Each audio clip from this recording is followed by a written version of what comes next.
고려 성촌. 7세기 고구려가 세운 성이다. 이곳은 고구려에게 요동방어선의 중요한 요충지였다.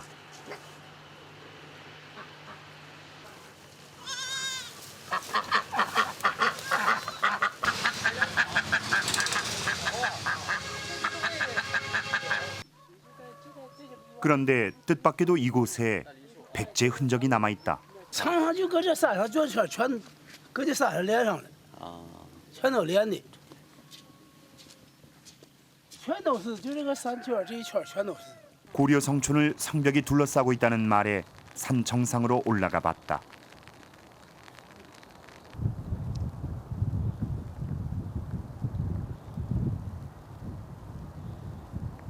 산은 높고 가파르다.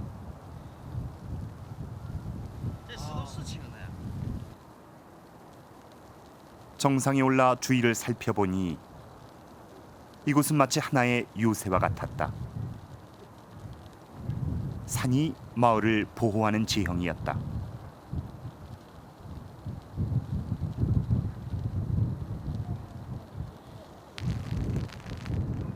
그 형태가 아직도 잘 남아있다. 성벽의 모양이 선명하다.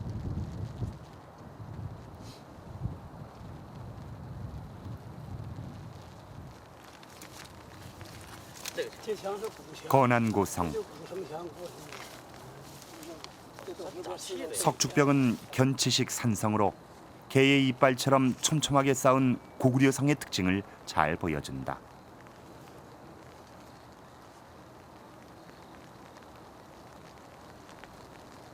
성벽은 산등성이를 에둘러 쌓아 방어 기지로서도 손색이 없어 보인다.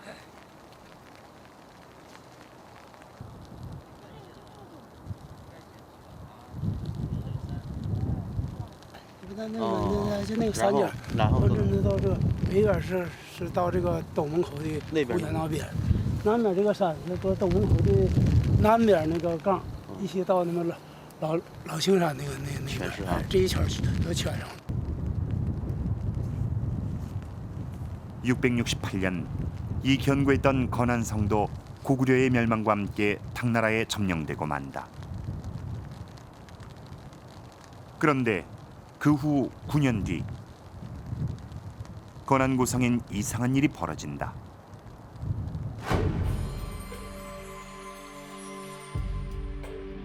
중국 각지에 흩어져 살고 있던 백제 유민들을 이곳에 모여 살게 한 것이다.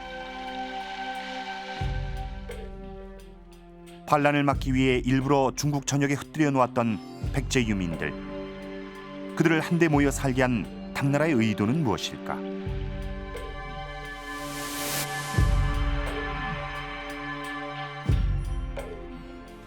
作为百济移民来说，这是唐朝政策的改变。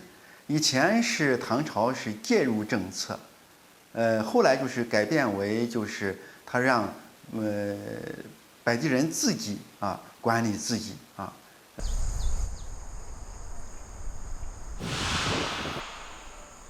이상한 점은 그뿐만이 아니다. 낙양에서 사망한 의자왕의 뒤를 부여융으로 하여금 잇게 한 것이다.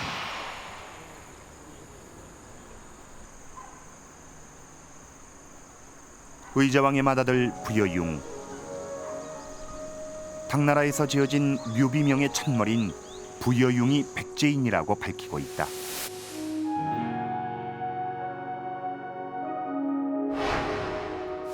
그리고 그는 의자왕처럼 대방군왕의 왕위를 물려받았다.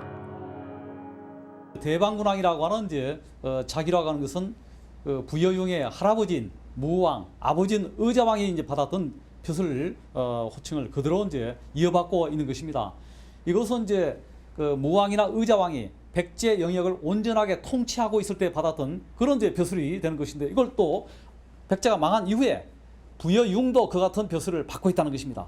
이것은 이제 당나라에서 부여융의 존재를 백제 왕으로 당당하게 또 공식적으로 인정해줬다는 그러한 이제 이야기가 막 되는 것이죠.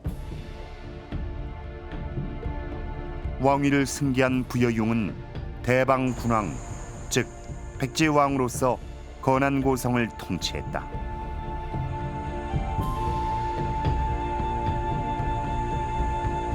并且把迁到这个唐朝的一些百济移民都集中到那里，以这个百济国还存在的这形式，让百济国的太子原来的太子，仍然在这儿进行统治，实际就相当于百济国的，就是百济国的国王。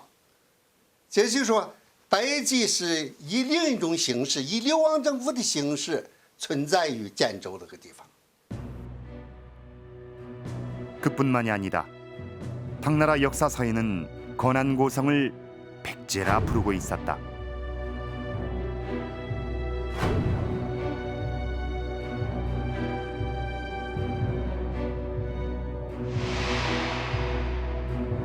백제가 멸망한 후 요동반도 건안고성에서 백제는 부활한 것이다.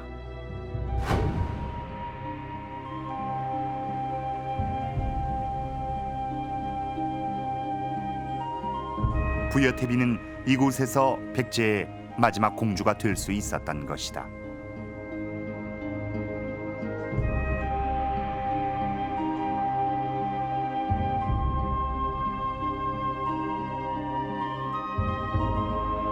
그렇다면 어떻게 백제는 부활할 수 있었을까?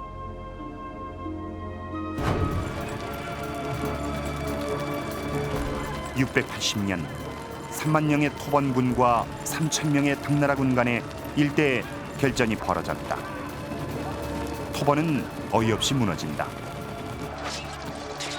3만을 이긴 3천 군사의 수장은 바로 백제 유민 흑치상지다. 最强盛时代的七大最杰出的七大将领，七大将领，还有是高宗的时候，最能打仗的3个将领，就是薛仁贵、苏鼎夯跟黑赤长直。因为唯一的黑赤长直，他不是唐朝人。 흑치상지가 무찌른 토번은 당시 최강대국인 당을 위협하는 유일한 존재였다. 토번과의 싸움에서 번번이 패하던 당나라에게 백제 유민이 힘을 보탠 것이다. 당나라 측에서는 자신들의 힘으로서 막을 수 없었던 그야말로 두통거리게 할 수 있는 토번이라든지 돌고래 침공을 백제 유민들에게 의지해가지고 이제 겨우 그 위기를 벗어나고 모면했다. 이렇게 이제 볼 수가 있게 되고 그런 이제 차원에서 백제 유민들에 대한 배려랄까 또 당나라 조정이 입고 있는 신세 이것에 대한 어떤 그 배품 이런 것이 백제 유민들의 사회적인 그 급을 높이지 않았겠는가. 백제 유민들은 당나라 군대의 요직을 차지했다. 사타충이는 당나라 궁성을 지키는 호위 장군이었다.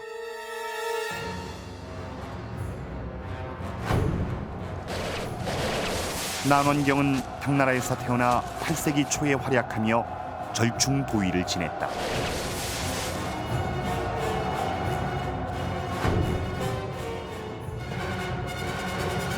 심지어 수도 장안성의 호위를 맡은 이도 당나라 사람이 아닌 백제인 순장군이었다. 백제 유민들이 지니고 있는 다양한 능력들이 중국 안에서 발휘될 때 백제 왕족들도 그만큼 또 인정을 받을 수가 있겠고 또 백제 왕족들이 중국 지배계급이나 황족들과 가깝게 지냄으로써 백제 유민들이 또 인정을 받고 활동할 수 있는 공간도 넓어지고 아마 그와 같은 관계로 볼 수 있을 것 같습니다. 백제 유민들의 지위가 올라갈수록 그들의 지도자인 백제 왕족의 지위도 높아졌다. 백제의 마지막 공주는 그렇게 피어나고 있었다.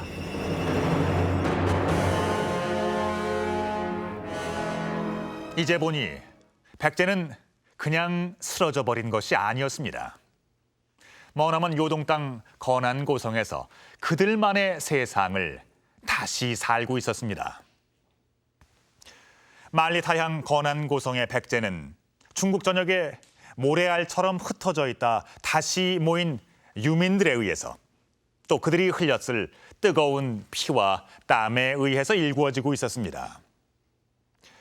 그들의 염원은 아마 한 가지였을 테지요. 백제를 다시 일으켜 세우는 것입니다. 백제공주 부여태비. 그녀는 당나라에서 어떠한 삶을 살았을까요? 백제 유민으로 또 당나라의 황족이 돼 행복한 결혼 생활을 꾸려나갔을까요? 우리는 중국 법문사에서 뜻밖의 사실을 발견했습니다. 중국 삼사성의 법문사. 이곳은 세계적인 불교 성지로 통한다.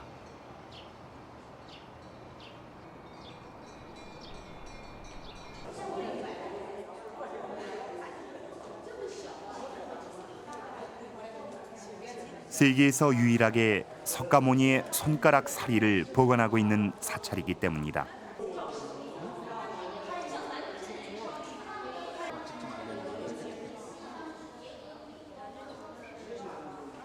지난 1987년엔 탑이 무너져 지하 동굴이 발견됐는데 당나라 때의 각종 보화가 다량 출토돼 세간의 이목을 집중시켰다. 탑 지하엔 공덕비가 모셔져 있다.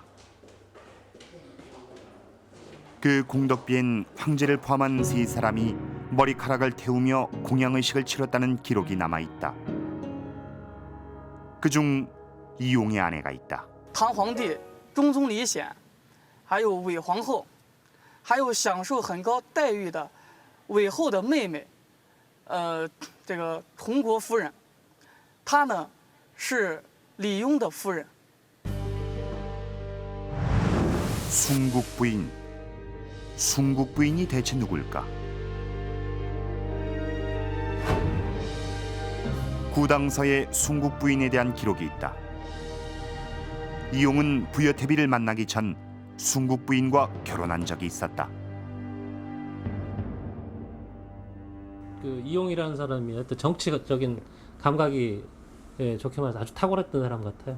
중종이 그 황제로서 통치를 할 때 중종의 그 비인 위황후의 여동생인 이제 숭국부인과 혼인을 하게 되는 거죠. 그래서 그 외척 세력이 되는 거죠. 일종의 황실 세력이면서도 외척 세력이 되는 거죠.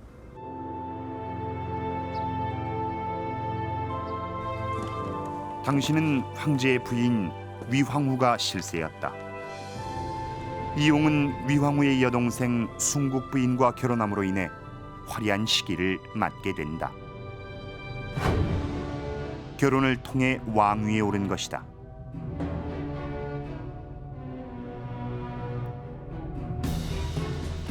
그런데 결혼한 지 1년도 안 돼 황제가 바뀐다.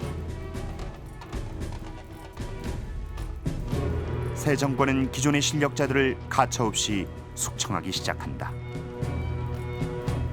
이용 일생의 최대 위기가 찾아온 것이다.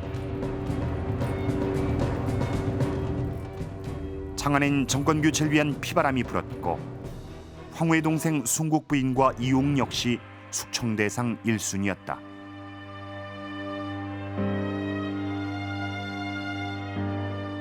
이용은 위기를 벗어나야 했다.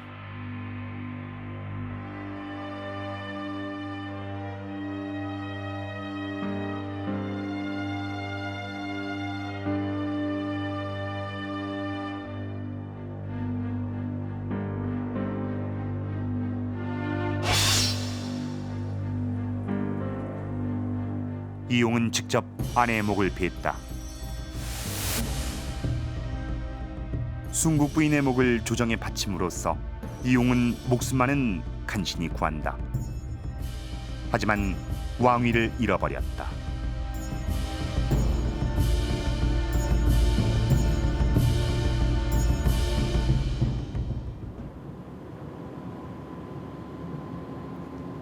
그런 이용이 어떻게 부여태비와 결혼을 하게 됐을까? 용문석굴에 실마리가 있다.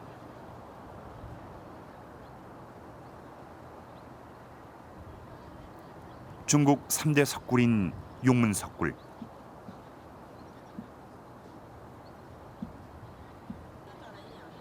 5세기부터 9세기 사이에 조성된 용문 석굴엔 2,300개의 석굴과 10만 점이 넘는 불상이 새겨져 있다.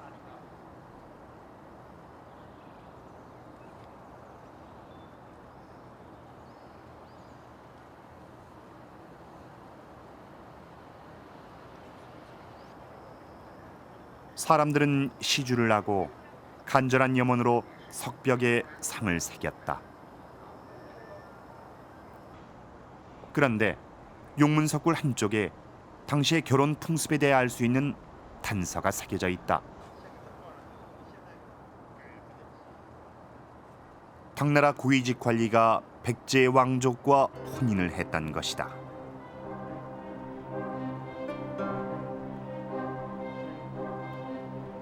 일문 낭장의 부인인 부여씨가 불상 2구를 공양했다는 내용이다. 因为郎将是唐朝廷的禁卫军，相当于京官五品，他的社会地位是比较高的，那么他的妻子福玉氏呢，是百济国的王姓，他应当是百济国王福于义慈的后代。那么百济国的王姓福于氏和当时朝廷的一些要员大官结成婚姻都是非常正常的。 백제인들은 당나라 군부에서 높은 지위를 누리고 있었다. 당나라 고관 대작들도 백제 왕족과의 결혼을 원했다.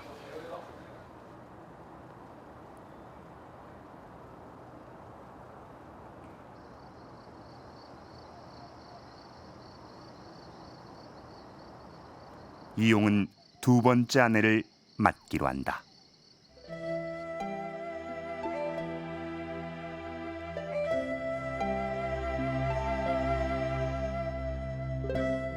부여태비를 통해 어떻게든 정치적 생명을 연장하고자 했던 이용은 백제의 마지막 공주에게 청혼을 한다.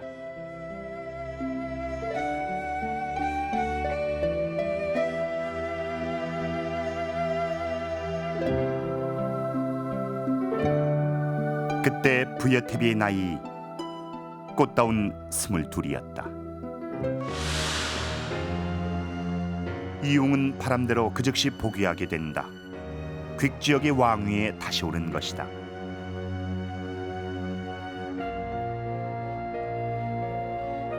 부여태비가 이용의 청혼을 받아들이면서 이용은 두 번째 황금기를 맞는다. 이용에게 결혼이란 그가 원하는 것을 이루기 위한 수단이었다.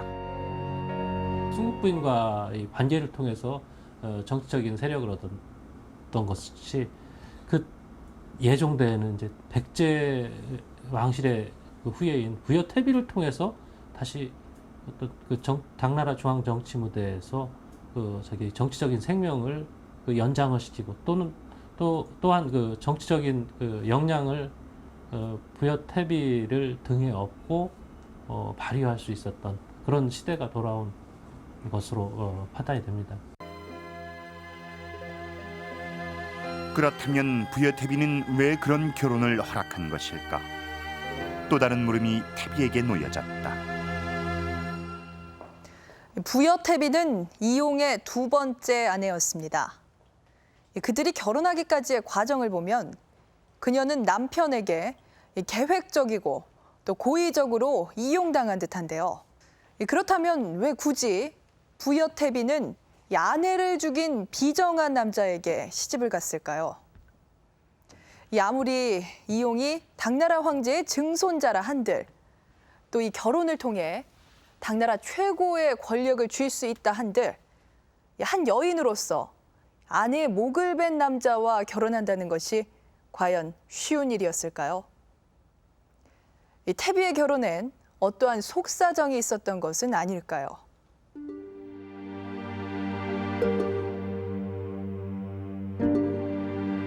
왕족은 국가 없이 홀로 존재할 수 없다. 나라를 잃고 당나라의 새 터전을 잡았지만 그래도 온전한 백제는 아니었다. 게다가 태비의 곁엔 의지될 만한 이가 이미 떠나 남아있지 않았다.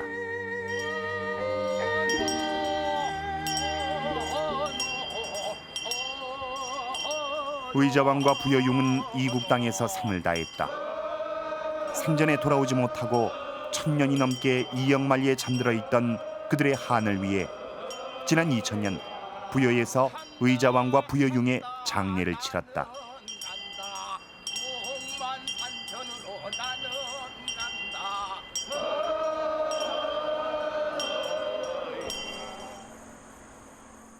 의자왕이 실제로 어디에 묻혀 있는지는 아직도 밝혀지지 않고 있다.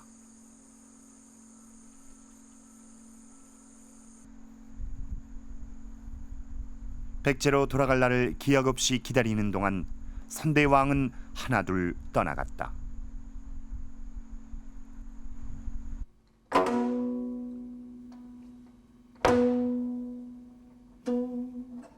부여태비는 백제 왕족으로서 유민들에게 힘이 돼주어야 했을 것이다. 이것이 그녀가 22의 나이에 아내를 죽인 당나라 남자에게 시집을 가야 했던 이유였다. 백제 공주로서 받아들여야 할 희생이었던 것이다.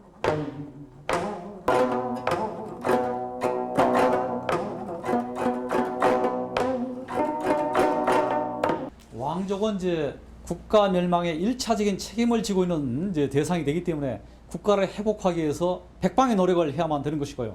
설령 이제 그렇게 되지 못했다 하더라도 국가의 어떤 법통을 개선할 수 있는 그런 이제 역할을 해야만 이제 된다는 것이죠. 어떤 형태로든 간에 국가를 보존하는, 그러니까 종묘와 사직을 보존하는 역할을 이제 왕족들은 이제 해야 될 그런 의무와 책임이 있다. 이렇게 이제 볼 수가 있는 것이죠. 태비는 결혼 후 낙양에서 살았다. 지금은 옥수수밭에 불과하지만 서하궁촌은 당나라 시절 부촌이었다. 이곳에 부여태비가 있었다. 我们现在所处的地方啊，现在虽然是玉米地啊，可是，在隋唐的时期，它是洛阳城里边的一个很重要的里坊，叫嘉善坊。嘉善坊里面住了几百户人家，啊，里面住了很多的达官贵人，啊，其中的四国王李邕和他的妻子扶余太妃，在这个里面是身份最高的一家人家，他们住的房子是当地最好的。 그들 부부의 거주지는 장안에도 있었다.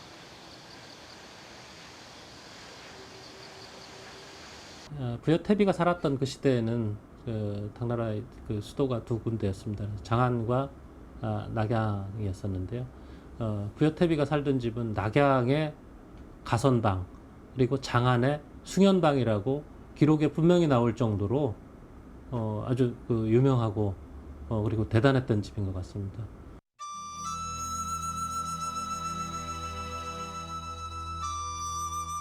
묘지석에 따르면 부여태비는 좋은 집에 살았지만 조용한 삶을 살았다고 전한다.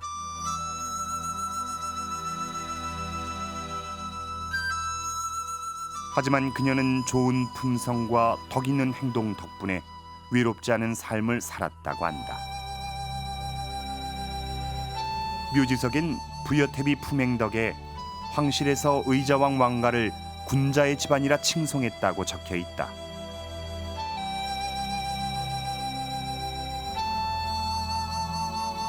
부여태비는 가을의 단풍과 같고 봄날의 숲과 같았다.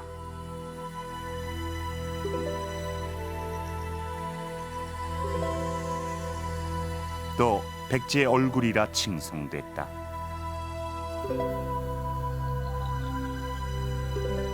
백제의 마지막 공주는 738년 11월 49세 일기로 생을 다할 때까지 어질며 덕행 있는 삶을 살았다.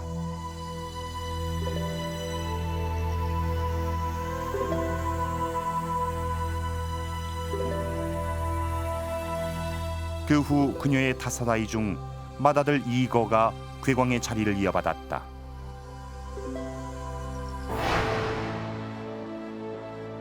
아들이 왕위를 물려받은 후 그녀는 부여왕비에서 왕의 어머니란 뜻인 부여태비로 격상된 칭호를 받는다.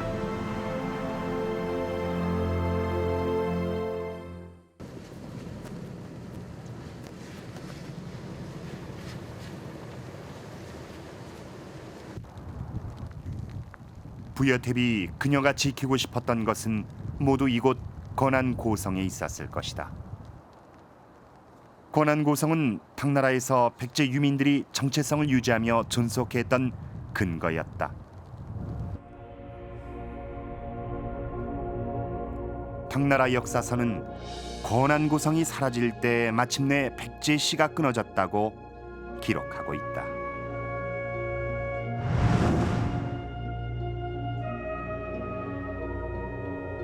从理论上讲，从正史史料记载来看，百济是灭亡于公元660年，但后来以流亡政府的形式存在于建安州。这个建安州的百济政府后来不存在，也意味着百济国的最终灭亡。 건안고성의 백제는 언제 어떻게 사라지게 됐을까? 구당서에 따르면 백제는 발해에 의해 멸망했다. 백제가 한반도에서 사라진 지 150여 년 뒤의 일이다. 건안고성의 이제 존속 문제는 발해 팽창하고 이제 맞물려 있습니다. 발해 그 10대 왕인 대인수 왕이 818년에 즉위해가지고 사방으로 이제 팽창해 나가는 과정 속에서 요동 지역을 지배했다고 하는 사실에 대해서는 이견이 이제 없는 것입니다. 바로 9세기 전반기에 와가지고 건안고성이 이제 발해 영토로 넘어갔다 이렇게 이제 볼 수가 있고요. 그럼에 따라서 677년부터 한 150년 이상 존속했던 이제 건안고성에 이제 백제가 이제 그때까지 존속했다는 사실 이것이 이제 확인이 되는 것이죠.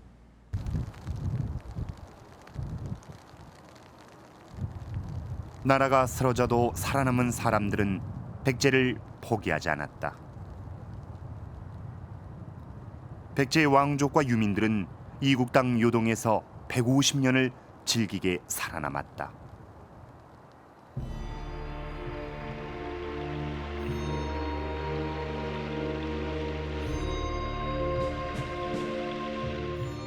부여태비 또한 그 간절함으로 49년의 생을 살았다. 그녀의 삶은 백제 유민들의 희망이었을 것이다. 역사 속에 잠들어 있던 백제의 마지막 뒤안길. 거기엔 백제의 마지막 공주 부여태비가 있었다.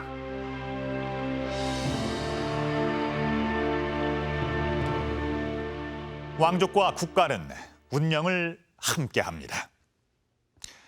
국가의 힘이 약화되면 왕족의 세력도 약화되고요. 국가가 사라지면 왕족 또한 최후를 맞이하게 되는 거죠. 백제의 마지막 공주로서 이웅과의 결혼은 부여태비 자신을 위한 일임과 동시에 가족과 백성과 백제를 지켜나가기 위한 선택이었던 겁니다. 의자왕의 증손녀, 백제의 마지막 공주 부여태비. 우리는 그녀에 대해 아는 것보다 알아가야 할 것들이 더 많습니다. 그리고 그녀에 대한 비밀을 조금씩 풀어가는 동안 그녀의 존재는 우리에게 백제 역사의 마지막을 다시 쓰게 하는 계기가 되고 있습니다. 나라가 멸망하고 제 땅을 빼앗긴 이들이 타향에서 어떠한 삶을 살게 되는지, 그 눈물은 얼마나 뜨거운 것이며 그 각오는 얼마나 비장한 것이었는지, 이 부여태비 묘지석은 그간 우리가 알지 못하고 지내왔던 1300년 전 백제의 이야기를 우리에게 들려주고 있습니다.